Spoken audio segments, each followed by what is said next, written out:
Ok. Donc là, ce qu'on a fait, c'est qu'on a créé une nouvelle application qu'on a appelée Twitter. Donc, comme d'habitude, ça crée les dossiers et les fichiers nécessaires, donc les fichiers de configuration, les dossiers d'assets, etc. Donc là, ça va lancer la commande bundle install. Donc bundle install qui sert à quoi? C'est ça, installer les gemmes, qui sont à peu près l'équivalent des packages en, en JavaScript, d'accord? Donc ici, on va installer les gemmes et les différentes dépendances. Donc les dépendances, ça va être par exemple une gemme qui va dépendre d'une autre gemme. Donc là, les gemmes, elles s'installent. Une fois que c'est fait, on a notre application Ruby on Rails qui est créée. Et là, je vais simplement me rendre dans son dossier. Donc son dossier, c'est Twitter. Donc là, si je fais un ls, je vois bien les différents dossiers et fichiers qui ont été créés. D'accord? Pardon? On fait un bundle install avant de. Alors, le bundle install, il a été fait automatiquement quand on a fait le Rails New. Donc ça, c'est réglé. On n'a plus ce problème-là. Ok? Donc, maintenant qu'on a notre application, on peut créer notre base de données. Donc pour ça, on a la commande railsdb .create. Donc là, on crée deux bases de données, une pour l'environnement de développement et une pour l'environnement de test. D'accord? Ensuite, grâce à la commande raise s, je peux lancer mon serveur. Donc par défaut, quand on lance une application Ruby on Rails en local, elle va se mettre sur le port 3000. Donc là, on va simplement se rendre sur le port 3000. Voilà. Donc là, j'ai la page d'accueil par défaut de Ruby on Rails. Qu'est-ce que moi je dois faire si je veux modifier cette page-là? C'est ça. Donc qu'est-ce qu'on va faire dans un premier temps? C'est ça. Donc là, on va se rendre dans Twitter. Je vais simplement l'ouvrir dans Atom.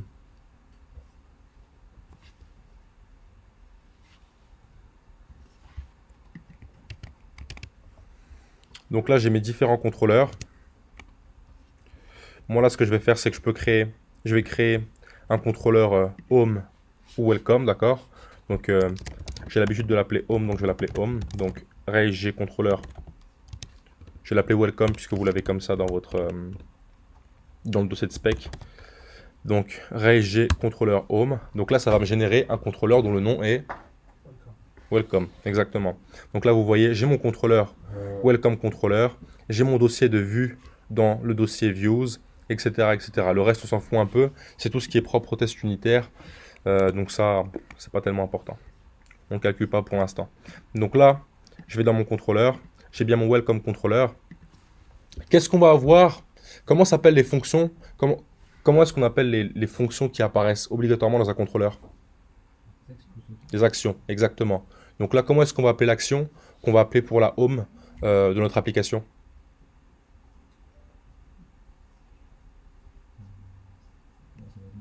C'est ça, exactement, ça va être l'index. Donc là, on va se créer une action, index. Donc c'est simplement une fonction qui porte le nom index. Une méthode, pardon, puisqu'on est en objet. Bien sûr. Voilà. Donc là, on a un contrôleur welcome et une vue index. Donc à votre avis, votre vue index, elle va être, votre action index, elle va être reliée à quelle vue?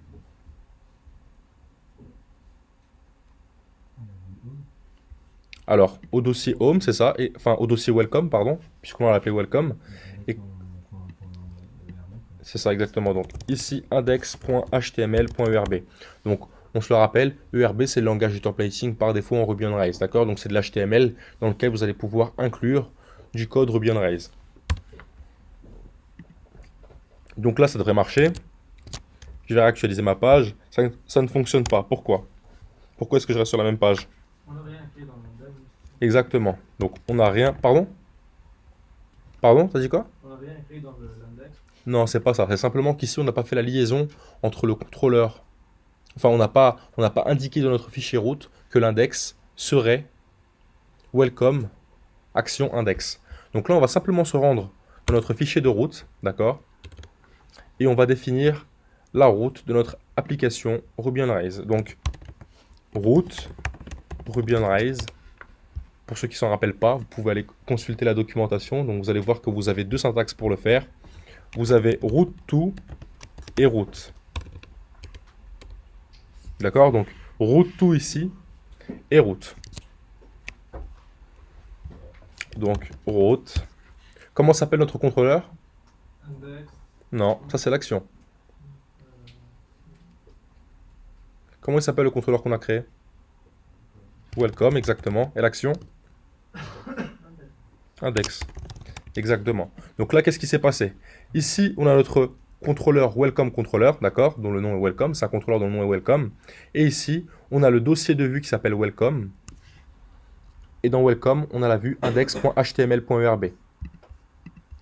Ok? Donc, dans ce contrôleur-là, on a l'action index qui est reliée à la vue du même nom. On est d'accord? Donc là, si je rafraîchis la page, je vais avoir une page blanche.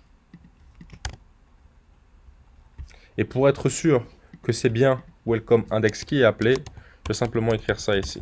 Welcome index. Donc on est bien là-dessus. Donc nous, qu'est-ce qu'on a dit? On a dit que on a dit que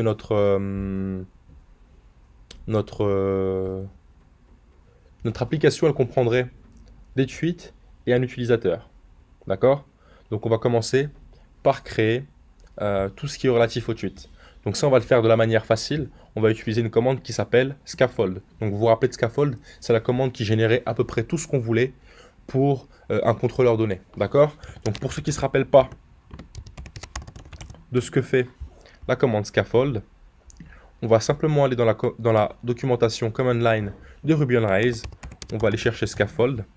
Et ici, vous voyez, il génère un scaffold pour une table qui s'appelle iScore, qui va prendre un champ game qui est une string et un champ score qui est un integer, d'accord? Donc ici on voit bien que la commande c'est raise generate scaffold plus le nom du modèle, nom de la table, pardon.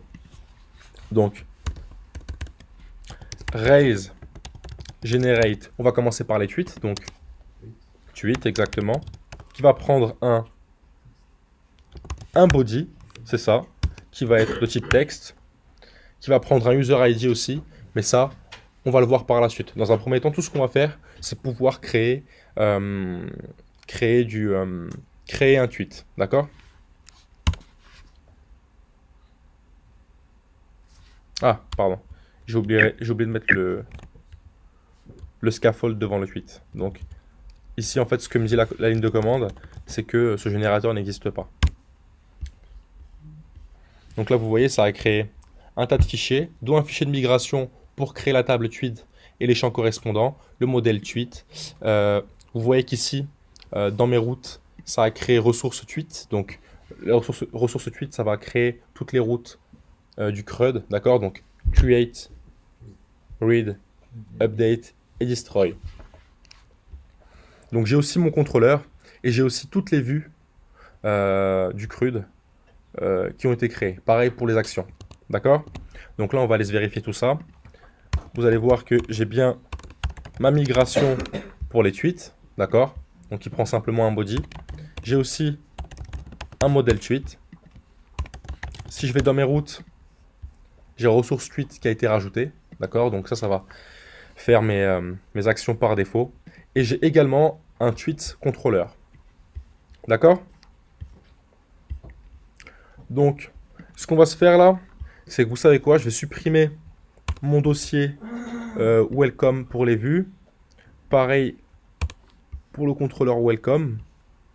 Je vais même le supprimer de mes routes. Et je vais définir en tant qu'index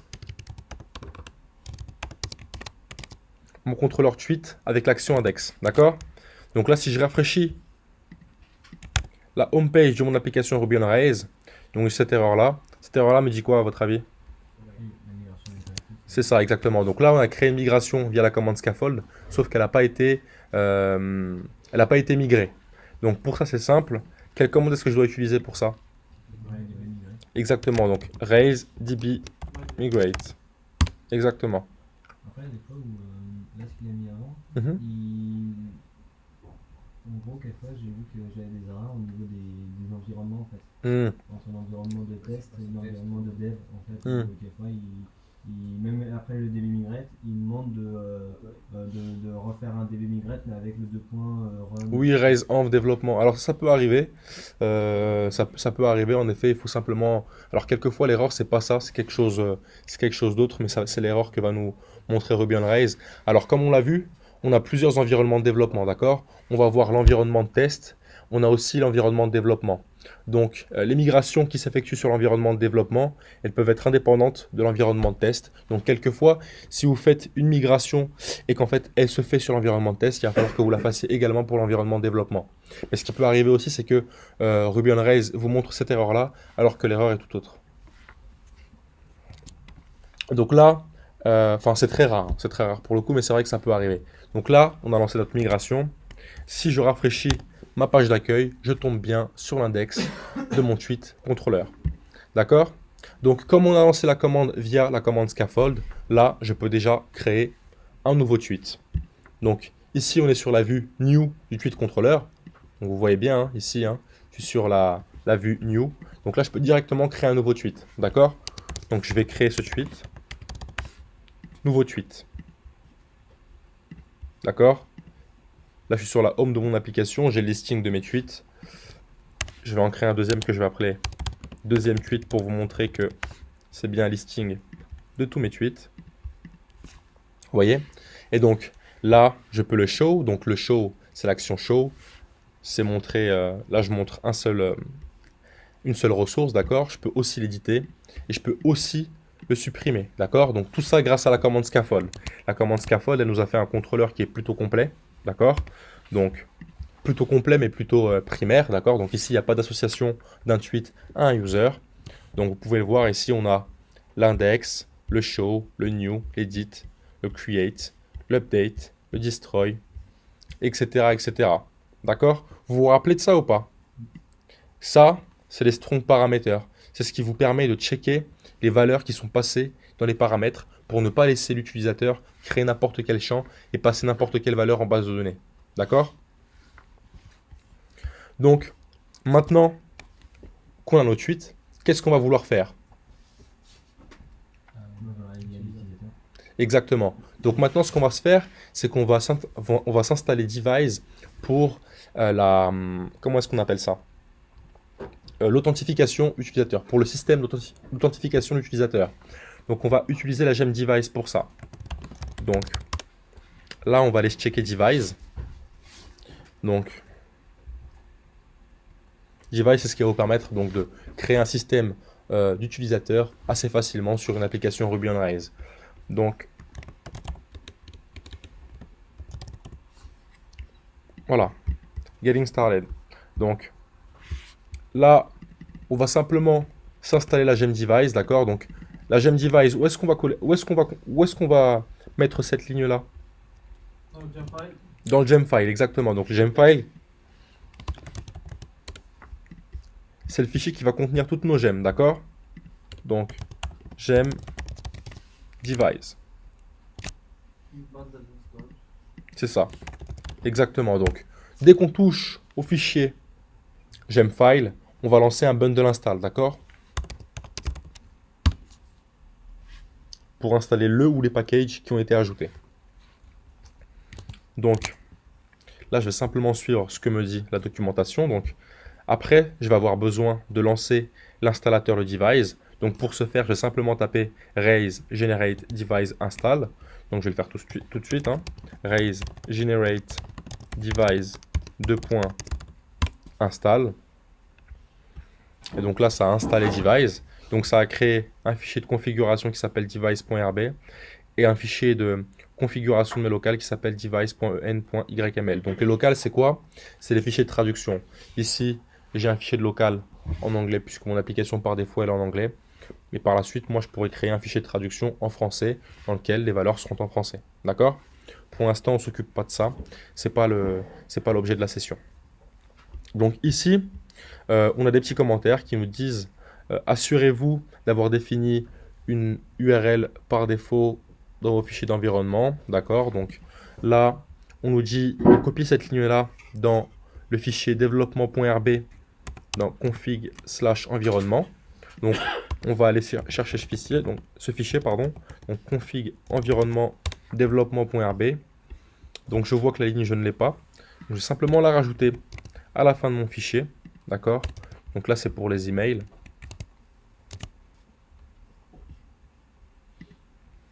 Ensuite, assurez-vous d'avoir défini une URL route, d'accord? Donc ça on l'a fait, c'est ce par quoi on a commencé même. Là ce qu'ils nous disent, c'est de nous assurer d'avoir défini les messages flash dans notre application. Donc les messages flash, je ne sais pas si vous vous en rappelez, à quoi ça sert? Ça vous dit rien?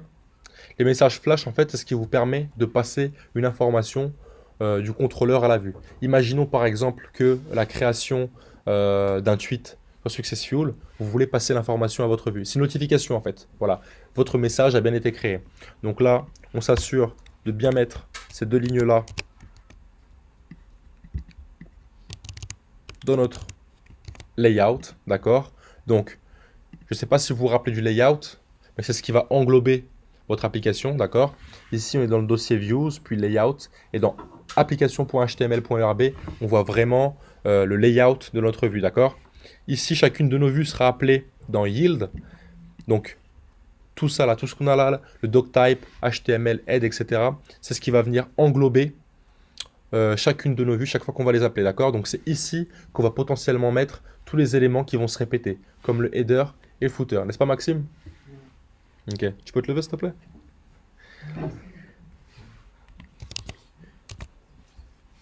Donc, maintenant, ce qu'on nous dit simplement, c'est que on peut copier les vues de device pour pouvoir les customiser en lançant la commande suivante. Donc, je ne sais pas si vous vous rappelez la dernière fois, mais vous voyez vous voyez des pages de connexion et des pages d'inscription que vous ne retrouviez pas au sein de votre application Ruby on Rails. Pourquoi? Parce qu'en fait, Device, ça a été fait pour que vous puissiez avoir un système d'authentification assez rapidement. Du coup, les vues, elles vont être propres à la gemme. Et par défaut, elles ne sont pas éditables par l'utilisateur. Donc, pour pouvoir les customiser vous allez devoir les générer, d'accord? Pour pouvoir accéder à ces fichiers et les modifier. Donc, pour ce faire, il faut simplement lancer la commande raise g, donc g pour generate, device views. Vous voyez, donc là, après la commande qu'on vient de se lancer, on a les différentes vues qui ont été créées, d'accord? Donc nous, pour l'inscription, ça va se passer dans Registrations New. Et pour la connexion, ça va se passer dans Sessions New. D'accord? Donc, nouvelle inscription, donc Registrations pour inscription, donc nouvelle inscription, et Session New pour connexion. On va créer une nouvelle session quand on va se connecter. Ok?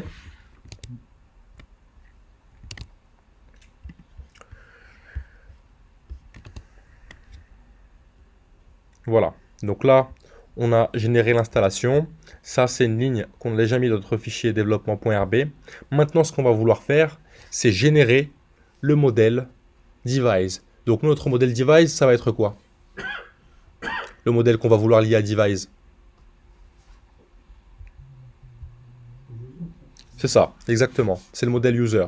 Donc, ici, vous voyez, quand on nous dit de taper la commande regenerate device model, il faut remplacer modèle par user, bien évidemment. Donc, raise generate device user. Exactement. Donc là, ça a créé un fichier de migration qui s'appelle device create users. D'accord? Donc juste avant, on a la date. Un modèle user ainsi que des fichiers de test. Et dans la route, ça a créé device for users. D'accord? Donc ça, c'est ce qui va permettre de connecter, de créer les vues pour device.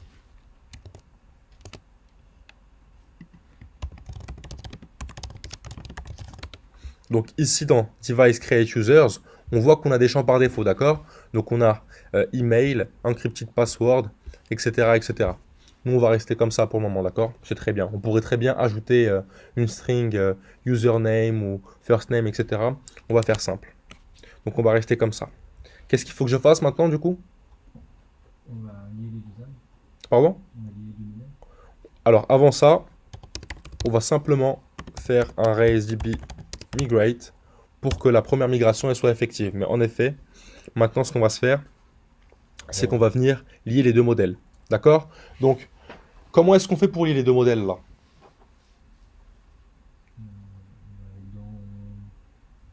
Dans le modèle, en fait, on va rajouter une ligne à la fin. C'est ça. Alors, on va pouvoir faire ça, mais avant, au préalable, on a une étape. C'est simplement le fait de rajouter la clé étrangère au sein de la table tweet. D'accord? Donc, la clé étrangère, ça va être exactement user, donc ça va être user underscore ID. Donc, pour ça, il faut que j'ajoute le champ user ID à ma table tweet. D'accord? Donc, c'est très simple. Pour ce faire, je peux le faire via une migration. Donc, là, je vais...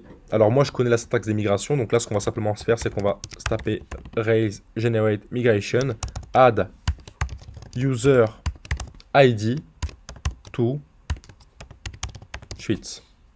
D'accord? Donc là, Ruby on Rails va automatiquement comprendre que je vais vouloir ajouter user ID à la table tweet. D'accord? Mais comme mon user ID, on ne définit pas son type dans le nom de la migration, je vais simplement le retaper ici et dire que c'est un integer. D'accord?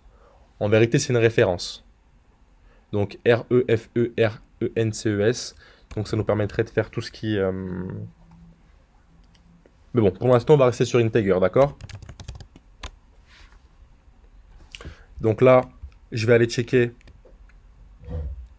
mon fichier de migration.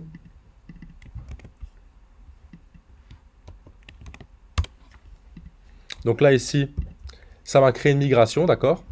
Donc dans mon dev change, ça ajoute une colonne, donc add column à la table tweet. Cette colonne, elle s'appelle user ID et c'est un integer. D'accord? Une petite question. Mhm. User ID. Mhm. Est-ce qu'il se génère à chaque fois ou bien faut lui donner nous-mêmes? Ça, on le fera nous-mêmes. C'est ça, on le fera nous-mêmes, puisque il va falloir qu'on définisse qui est le user, à qui le titre appartient. Si on avait fait référence, ça aurait été... Si on aurait fait non, si on avait fait référence, en fait, référence, c'est bien de le faire quand on a déjà la table user de fait. On va créer le champ directement. Quand on va faire référence, ça va ajouter la ligne belongs to et as many directement dans les modèles. Tu vois, ça va pré-mâcher le travail, en fait, le fait de faire référence. Ça va aussi rajouter un index, etc., etc. Ok? Donc là, c'est la version, je vous ai fait la version simple. Donc, maintenant qu'on a ça, qu'est-ce qu'on va faire puisqu'on a créé une migration? Exactement, donc raise db migrate.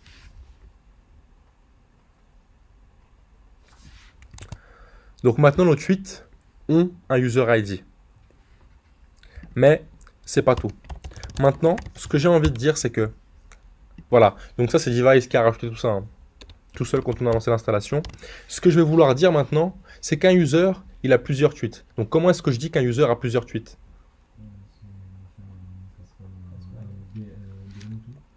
Alors, belongs to, ça va être pour tweet, puisque ça appartient à. Mais en effet, dans user, on va se mettre un as many tweets. Et en effet, au sein de tweet, pour dire qu'un tweet appartient à un user, on va se mettre un belongs to user. D'accord? Donc là, on va se relancer l'application. Donc là, ça nous dit undefined method device for. Vous savez pourquoi? En fait, j'ai laissé mon serveur de lancer pendant l'installation, etc. Le serveur, il est juste pas au courant qu'il y a device maintenant, puisqu'il voit pas tous les fichiers d'initialisation, fichiers qui s'appellent lors du lancement de l'application Ruby on Rails. Donc là, je vais lancer un Rails S pour lancer le serveur. Pour relancer le serveur. Donc là, j'ai quitté le serveur et je l'ai relancé. Donc là, je rafraîchis la page et normalement, tout se passe bien. Ok? Donc maintenant qu'on a installé Device, qu'est-ce qu'on va vouloir faire? On va vouloir restreindre l'utilisation de l'application aux utilisateurs qui sont connectés. D'accord? Donc, qui se rappelle de comment est-ce qu'on fait pour faire ça?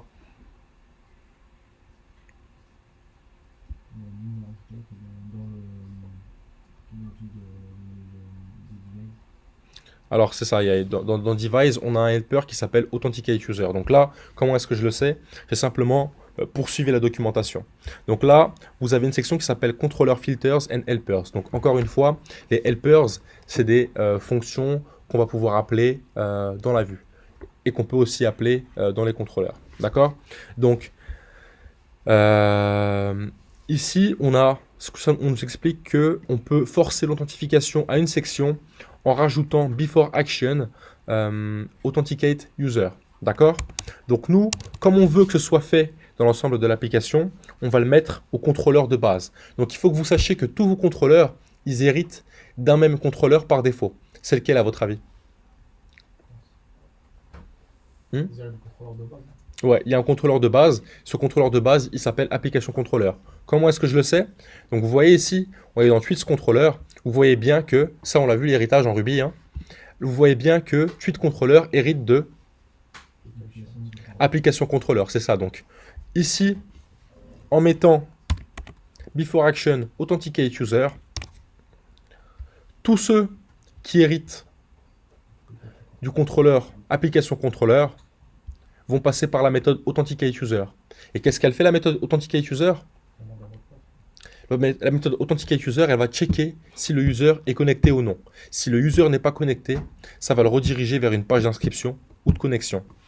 Donc là, on va rafraîchir notre page. Et puisqu'on n'est pas connecté ni inscrit, enfin, puisqu'on n'est pas connecté, pardon, on va être redirigé vers la page de connexion. Donc là, on est sur la page de connexion. Ce que vous voyez ici, c'est une notice, ok? Ça, c'est un message qui nous a été passé par le contrôleur de device. Donc c'est ce qu'on est venu mettre dans le fichier application.html.rb, juste ici, vous voyez. C'est ce qu'on a été mettre tout à l'heure. Ok? Donc là, je vais simplement rajouter un petit style pour qu'on puisse différencier les deux. Donc, la notice, je vais le mettre en color green.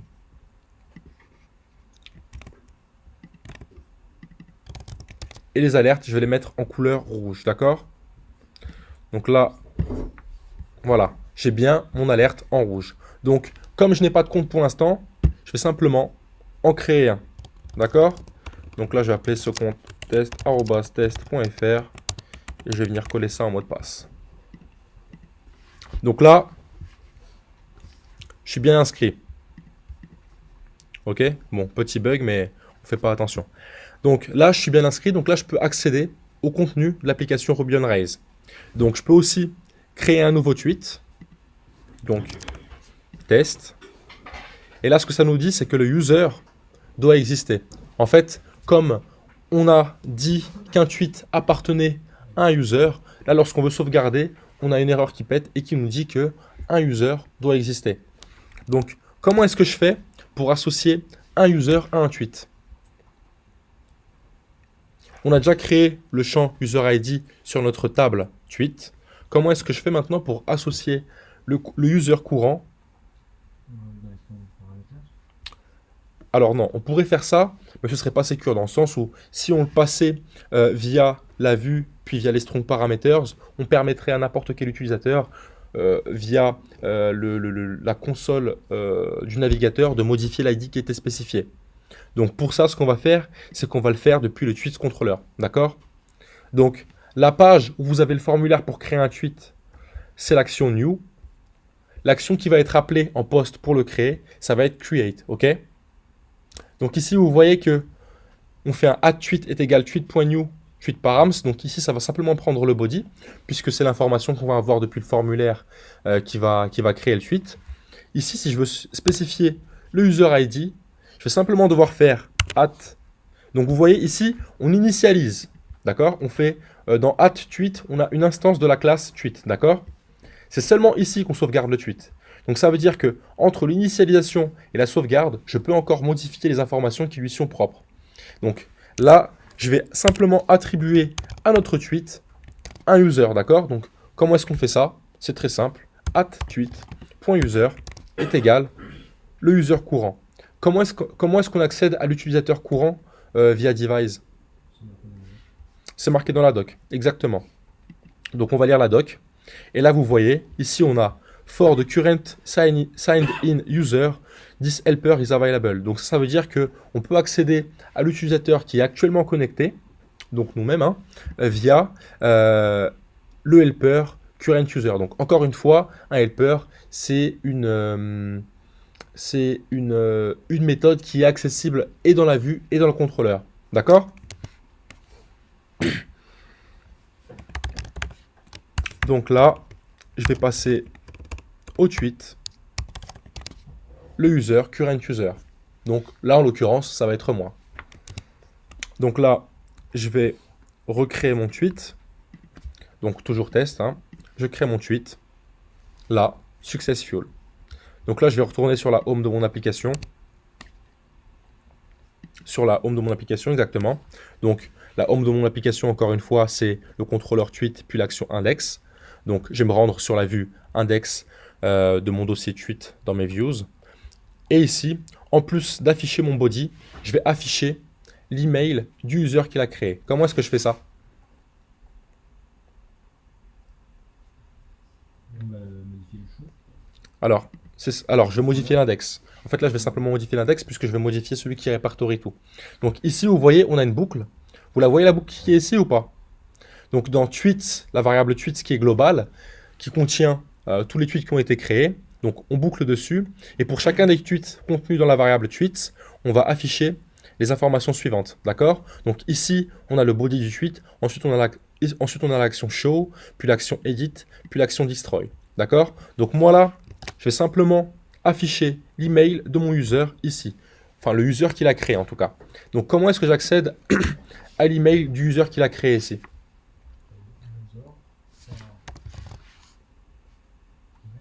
Exactement. Pas plus compliqué que ça. Donc là, tweet, j'accède à son user et j'accède à l'email de son user. Donc là, ça va péter une erreur, je vous expliquerai pourquoi après. Donc là, ce que ça nous dit, c'est que undefined method email for nil class. Donc ici, vous voyez, ça nous dit que la méthode email n'existe pas pour la classe user qui est nil. C'est parce que tout à l'heure, quand on a créé nos premiers tweets, on n'avait pas encore de user, d'accord? Donc on a deux premiers tweets qui n'ont pas de user associé. Donc pour ça, on va simplement opérer une petite vérification. Donc qu'est-ce qu'on va vérifier ici? Qu'est-ce qu'on va venir vérifier? Non. Là, on va simplement vérifier, on va vérifier l'étape d'avant, on va vérifier que notre utilisateur a bien un user. Que notre tweet, pardon, a bien un user. Donc pour ça, on va simplement faire un if tweet.user.present. D'accord?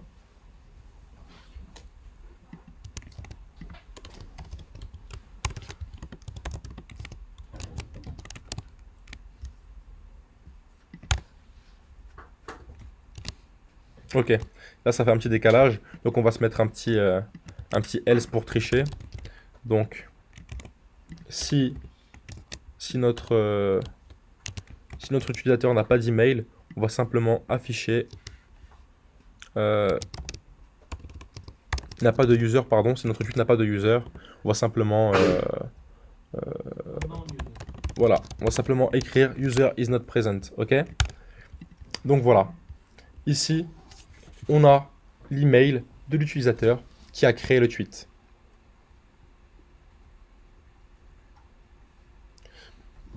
Ça va pour vous ou pas jusque-là? Est-ce qu'on peut faire si jamais il n'y a pas de user, on supprime directement le tweet?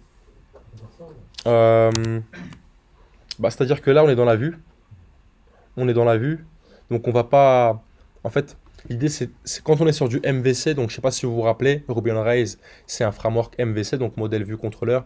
L'idée c'est vraiment de séparer le modèle de la vue et du contrôleur. D'accord? Donc là c'est de la vue, c'est de l'affichage. On va pas vouloir permettre à la vue de supprimer un utilisateur. Ça devrait se faire depuis le modèle ou depuis le contrôleur, ça. On pourrait le faire depuis le contrôleur. Depuis le contrôleur, on pourrait appeler une méthode du modèle qui supprimerait tous les tweets qui n'ont pas de user. Mais ce qu'on peut faire, par exemple, c'est simplement ne pas afficher les tweets qui n'ont pas de user. Avec un if ou depuis la requête SQL. Pardon? On peut faire un display none. On pourrait faire ça, mais on pourrait tout simplement ne pas l'afficher. Tu vois ici, par exemple, on pourrait tout simplement faire un if tweet.user.nil non, if.tweet.user.present on fait ça, on affiche tout ça, sinon on n'affiche rien.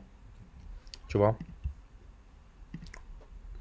Ou alors ici, vous voyez, depuis l'index, on pourrait très bien faire un... Donc ça c'est une requête Active Record un peu plus poussée. Donc @tweets est égal tweet.where.note user id nil. Donc ça veut dire les tweets dont la colonne user id n'est pas nil, d'accord? Donc vous avez un where.note. Et pour le contraire, ce serait tweet.where user id nil. Ok? Vous avez des questions par rapport à ça ou pas? Toujours pas? D'accord. Donc là, on avait la première variante où on affichait tous les tweets qui avaient été créés. Donc pour poursuivre sur ce que tu me disais tout à l'heure, ce qu'on peut aussi faire, c'est n'afficher que les tweets qui ont été créés par l'utilisateur courant. À votre avis, comment est-ce qu'on fait ça? Comment est-ce qu'on affiche tous les tweets du user qui est connecté? Une solution, mais- En le faisant depuis le contrôleur. Comment pour vérifier s'il est connecté ou non? Comment faire un fait de tweet, note, De toute façon, il est obligé d'être connecté. S'il affiche cette page-là, c'est que le user il est connecté. Donc comment est-ce qu'on fait pour n'afficher que ces tweets à lui? pour un petit user? Alors- Alors ce qu'on pourrait faire, c'est quoi? C'est faire un @tweets. Donc là, c'est la variable globale qu'on utilise dans la vue, d'accord? Donc @tweets. Ce qu'on pourrait faire, c'est un tweet.where, hein, comme vous avez pu voir en SQL. User ID, current user.id. D'accord? Donc ici, ce qu'on dit, c'est qu'on veut afficher, on veut récupérer tous les tweets dont la colonne user ID est égale à l'ID du current user. D'accord? La vérité, c'est que ça peut se faire de manière encore plus simple, puisqu'il y a un belongs to as many. On peut simplement faire tweet.where user current user. Et la vérité, c'est que ça peut se faire encore de manière plus simple. On pourrait simplement faire un current user tweets. D'accord? Là, on récupère tous les tweets qui ont été faits par le current user. Donc ça, vous voyez, les deux lignes là, elles veulent dire la même chose. Sauf que la deuxième, elle est plus simple. Ici, on récupère tous les tweets du current user. On va voir si vraiment ça marche. Je réactualise ma page. Et là, je n'ai que les tweets du current user. Là, je vais recréer un tweet que je vais rappeler deuxième tweet. Je le crée.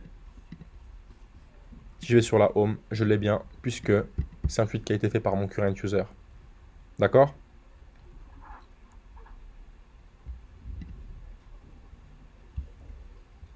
On fait ça depuis l'index, c'est ça? Pardon? On a fait ça depuis... C'est ça. Ça, on l'a fait depuis l'index. On l'a fait sur l'action index. Donc sur l'action index, donc encore une fois, l'action index, c'est celle qui va renvoyer plusieurs ressources. Donc soit tous les tweets du current user, soit tous les tweets de manière générale. En fait, si vous voulez, l'action index, ça va être celle qui va répertorier, qui va lister. D'accord? Imaginons que vous soyez sur un blog, vous êtes sur la page qui répertorie tous les articles. Donc premier article, deuxième article, troisième article, ça va être l'action index. D'accord? C'est l'équivalent de l'action index. Quand on clique sur un article, on arrive sur l'action show, puisqu'on est sur une ressource spécifique. D'accord? Puisque l'action show, elle va attendre un ID. Donc là, on va simplement se faire un petit tour sur la page qui répertorie toutes nos routes. Donc là, ici, vous voyez, on a toutes nos routes. La complexité que vous pouvez avoir, enfin, c'est plutôt simple en soi, hein, parce que c'est très explicite. La complexité que vous pouvez avoir, c'est éventuellement la traduction de l'anglais vers le français. Mais là, vous voyez, vous avez toutes les routes. Ici, vous avez New User Session Pass. C'est du GET. En gros, ça, c'est simplement la page qui redirige vers la page de connexion. Ok? Toutes les routes, vous les avez ici. Alors, il me semble que c'est raise, voilà, /inforoute. Mais encore une fois, comme moi, je ne me rappelle pas, des fois, je tape n'importe quoi. Et quand on est sur une route qui n'existe pas, on arrive sur une page qui répertorie toutes les routes. Mais sinon, la page qui répertorie les routes, c'est raise /info/route. Ok, donc c'est ici que vous avez toutes les routes qui sont propres à votre application mobile. À votre application Ruby on Rails, pardon. Donc on va se refaire un petit tour dans la vue. Donc ici, vous voyez que dans la vue, j'ai un link to. qui se rappelle de ce que c'est Link2? Ça vous dit rien Link2? C'est ça, exactement. Link2, en fait, c'est simplement un helper qui est l'équivalent de la balise A en Ruby on Rails, d'accord? Donc ici, ce qu'on fait, c'est que Link2 va prendre le texte show et il va rediriger vers la route tweet, d'accord? Ici, j'ai passé la variable tweet, donc c'est une ressource spécifique qui a un ID. Donc par défaut, ça va rediriger vers l'action show du contrôleur tweet, ok? Vous voyez ce que je veux dire ou pas? Oui. Donc ici, on a le pass de l'édition, donc le chemin qui mène vers l'édition, donc edit tweet pass, qui va prendre entre paramètres tweet, donc ça va récupérer l'ID de tweet. Donc là, on va venir éditer le tweet qui a été passé en paramètres. Ça, je ne le sors pas de mon chapeau. Vous l'avez sur la page des passes, d'accord? Donc ici, vous voyez edit tweet pass, d'accord? Donc là, vous avez le helper. Là, vous avez la méthode, donc c'est du get, hein. Et ici, vous avez l'URL vers laquelle ça va mener. Donc, vous voyez que ça mène vers tweet /id. Donc, ça, c'est l'id qui a été passé en paramètres /edit. Et le contrôleur qui va être appelé, c'est tweet. L'action, c'est edit. Exactement. Donc, ça, encore une fois, si quelquefois vous avez des choses que vous ne comprenez pas, des méthodes que vous ne comprenez pas, il suffit que vous allez les taper sur Google, d'accord?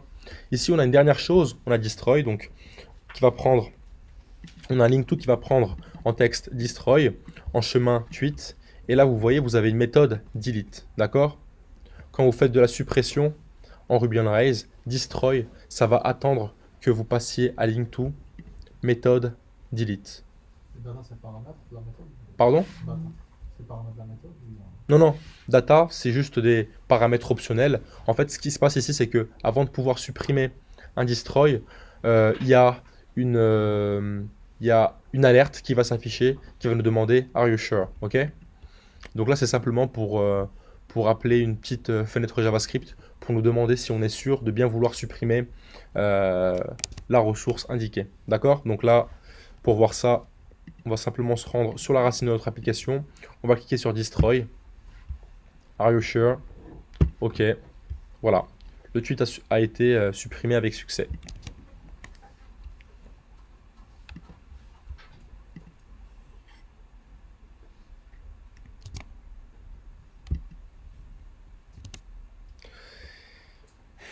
Est-ce que vous avez d'autres questions par rapport à tout ce qu'on vient de se voir là?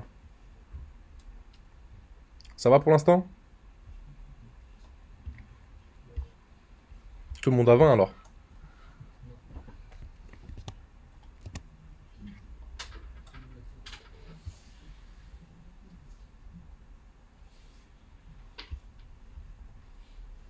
Et juste, comment au début, comment t'as fait pour intégrer ta vue de